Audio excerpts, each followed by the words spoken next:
नमस्कार, आप देख रहे हैं एसपीटी न्यूज पर 17 दिसंबर मंगलवार सुबह 6:15 राजस्थान की बड़ी खबरें। प्रधानमंत्री नरेंद्र मोदी 9 दिन से आज दूसरी बार जयपुर आ रहे हैं। वे वहां मंगलवार को प्रदेश सरकार की महत्वाकांक्षी परियोजना Parvati Kalisindh Chambal intern Rajasthan canal project का शिलान्यास करेंगे।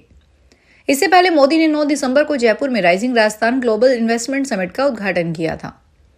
पीएम सुबह 11:50 पर जयपुर एयरपोर्ट पहुंचेंगे। एयरपोर्ट से हेलीकॉप्टर से सांगानेर के ददिया में सभा स्थल 12:10 पर आएंगे। वे यहां विकास प्रदर्शनी का अवलोकन करेंगे। इसके बाद पीकेसी ईआरसीपी के पहले चरण का शिलान्यास कर जनसभा को संबोधित करेंगे। इस प्रोजेक्ट से प्रदेश के 21 जिलों को पीने और सिंचाई का पानी मिलेगा। राजस्थान प्रदेश कांग्रेस मुख्यालय में 2 दिवसीय पीसीसी पदाधिकारियों की बैठक शुक्रवार को शुरू हुई।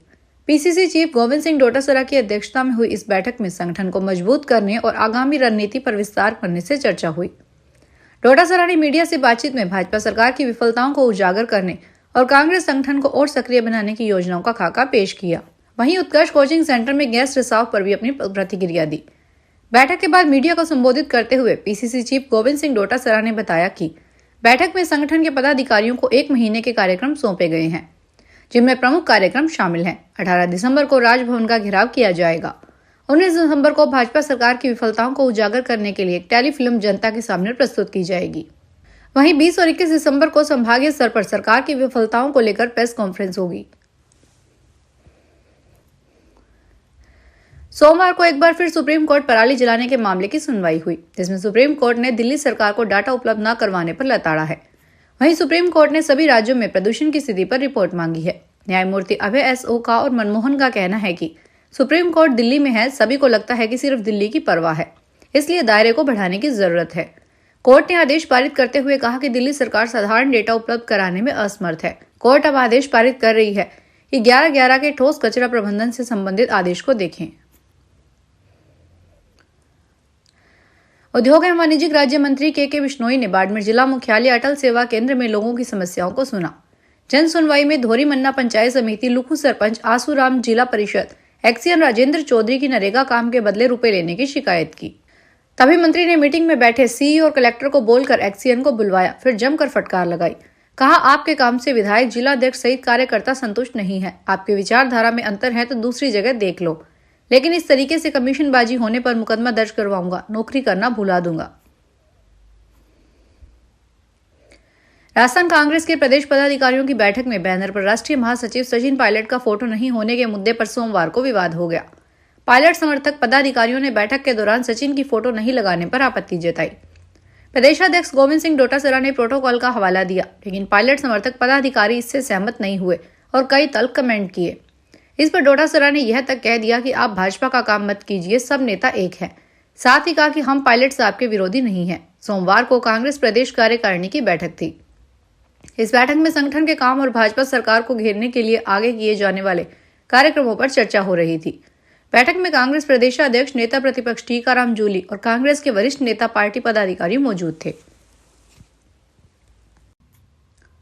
राजस्थान हाईकोर्ट के आदेश को 9 महीने बीत जाने के बावजूद पालना नहीं करने और अनुकंपा नियुक्ति नहीं देने के मामले में हाईकोर्ट ने जोधपुर सीएमएचओ पर 20,000 रुपए का जमानती वारंट जारी करने व कोर्ट में मौजूद होने का आदेश दिया है। 17 जनवरी को इस मामले में अगली सुनवाई है। जोधपुर सीएमएचओ डॉक्टर सुरेंद्र सिंह शेखावत को कंटेम्प्ट नोटिस तामील होने के बावजूद वे कोर्ट में हाजिर नहीं हुए। हाईकोर्ट ने इसे गंभीरता से लेते हुए सीएमएचओ को 20,000 रुपए के जमानती वारंट से व्यक्तिगत तलब किया है। याचिकाकर्ता प्रियंका माथुर ने अवमानना याचिका दायर की थी। अवमानना याचिका की सुनवाई के दौरान हाईकोर्ट जस्टिस दिनेश मेहता की एकल पीठ ने यह आदेश दिए। राजस्थान के सरकारी और प्राइवेट स्कूल में अर्धवार्षिक परीक्षा हो रही है। इस बीच विभाग की बड़ी लापरवाही सामने आई है। इंग्लिश मीडियम स्टूडेंट्स को हिंदी में प्रिंट पेपर बांट दिया गया। ऐसा दोनों पारियों में 9वीं और 10वीं के स्टूडेंट्स के साथ हुआ। लापरवाही सामने आने पर स्कूल स्टाफ ने ही पेपर का ट्रांसलेट कर स्टूडेंट को दिया। इससे एग्जाम भी तय समय से लेट शुरू हो सका। दरअसल शिक्षा विभाग से जुड़े राजस्थान के सरकारी और प्राइवेट स्कूल में क्लास 9 से 12 के हाफ ईयरली एग्जाम आज से शुरू हो गए हैं। एग्जाम 24 दिसंबर तक चलेंगे।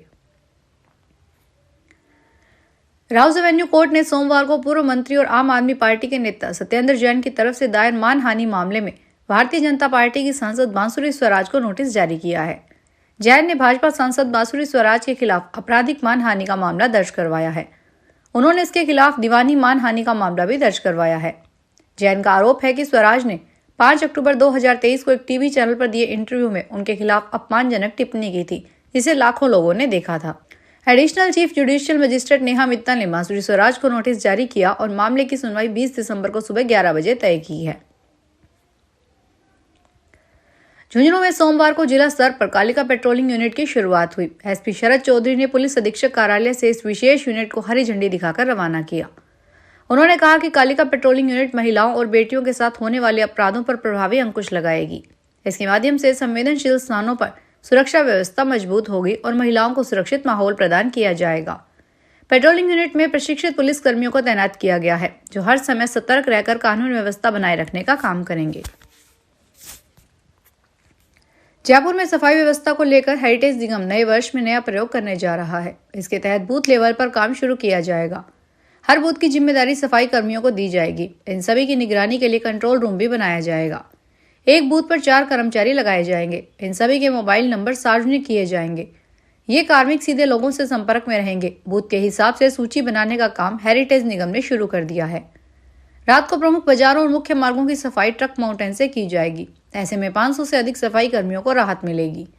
इन कार्मिकों को कॉलोनियों से लेकर उन जगहों पर तैनात किया जाएगा जहां नियमित रूप से सफाई नहीं होती। निगम अधिकारियों की माने तो जनसंख्या और क्षेत्रफल के आधार पर कार्मिकों को बांटा जाएगा। यात्री बसों के अभाव में सोमवार को प्रतापगढ़ बस स्टैंड पर यात्री परेशान नजर आए। 17 दिसंबर को जयपुर में आयोजित होने वाले प्रधानमंत्री नरेंद्र मोदी की रैली के लिए बसों का अधिग्रहण करने से यात्रियों के लिए समस्या उत्पन्न हो गई। रैली में लोगों को ले जाने के लिए बड़ी संख्या में परिवहन विभाग द्वारा रोडवेज और निजी बसों का अधिग्रहण किया गया है। जिला परिवहन अधिकारी दुर्गा शंकर जाट ने बताया, पीपलखूंट, प्रतापगढ़, अरनोद, दलोद और बारादा मंडल के 76 निजी और 15 रोडवेज बसों का अधिग्रहण किया गया है, जिनकी रवानगी सुखाड़िया स्टेडियम से होगी। रैली में जाने वाले वाहनों का 16 दिसंबर सुबह से अधिग्रहण कर लिया गया। यह बस 18 दिसंबर को सुबह वापस प्रतापगढ़ पहुंचेगी। प्रयागराज में महाकुंभ 13 जनवरी 2025 से शुरू हो रहा है। 45 करोड़ लोगों के लिए शहर तैयार है, मगर 10 दिन से प्रयागराज में अचानक बंदरों की संख्या बढ़ गई है। बंदरों के झुंड लोगों पर हमला भी कर रहे हैं। 7 दिन में 90 से ज्यादा लोगों को बंदरों ने काटा है। सबसे ज्यादा मामले प्रीतम नगर, बैरहाना, अबूब कपूर, करधईपुर, सुबेरदारगंज, मीरापुर इलाके में सामने आए हैं। बंदरों को भगाने के लिए 2 से 3 घंटे तक पटाखे चला रहे हैं, ताकि तेज धमाका की आवाज डरकर बंदर भाग जाएं। ऐसे लोगों को राहत है जिन्होंने अपने घर के छज्जों पर लोहे के जाल लगवा लिए हैं। धौलपुर जिला विधिक सेवा प्राधिकरण की सचिव रेखा यादव ने सोमवार को बाल संप्रेषण गृह व किशोर गृह के साथ जिला जेल और जेल लीगल एवं क्लिनिक का निरीक्षण किया। इस दौरान उन्होंने कारगर में मिलने वाली सुविधाओं को लेकर आवश्यक दिशा निर्देश दिए। सर्वप्रथम बाल संप्रेषण गृह एवं किशोर गृह से पहुंची विधिक सेवा प्राधिकरण की सचिव रेखा यादव ने संप्रेषण गृह में बालकों से रूबरू होते हुए उन्हें दिए जाने वाले भोजन, आवास और चिकित्सा व्यवस्थाओं के साथ रसोई घर, शौचालय एवं स्नान गृह की सुविधाओं का निरीक्षण किया।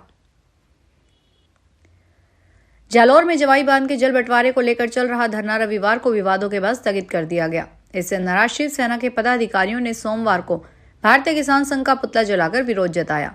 साथ ही 2 दिनों में फिर से धरना प्रदर्शन शुरू करने की बात की।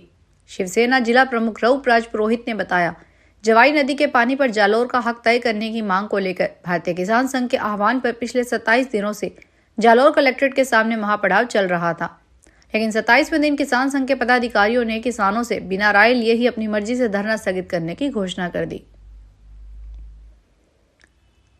विधानसभा उपचुनाव में दौसा से नवनिर्वाचित किसान विधायक दीनदयाल बैरवा ने धन्यवाद यात्रा शुरू की है। इसके तहत उन्होंने सोमवार को भांकरीम, मांगाभाटा, राजपुरा, जोपाड़ा, जयपुरा, लोटवाड़ा, खोरा कल्ला, कालोता, बेरोली, निमाली, जामा, सोरतलाई, खोराखुर्द, खड़का, कुंडल, प्रेमपुरा, हाजियाकाबास में समर्थकों से मिलकर उनकी फरियादी सुनी। यहाँ लोगों ने डीजे पर नाचते हुए विधायक का स्वागत किया। विधायक ने कहा, सर्व समाज के समर्थन में उन्हें जीत मिली है। ऐसे में सभी को साथ लेकर विकास कार्य करवाना उनकी प्राथमिकता रहेगी। क्षेत्र के लोगों को सुझावों पर अमल करते हुए उनकी समस्याओं को दूर करने का हर संभव प्रयास किया जाएगा।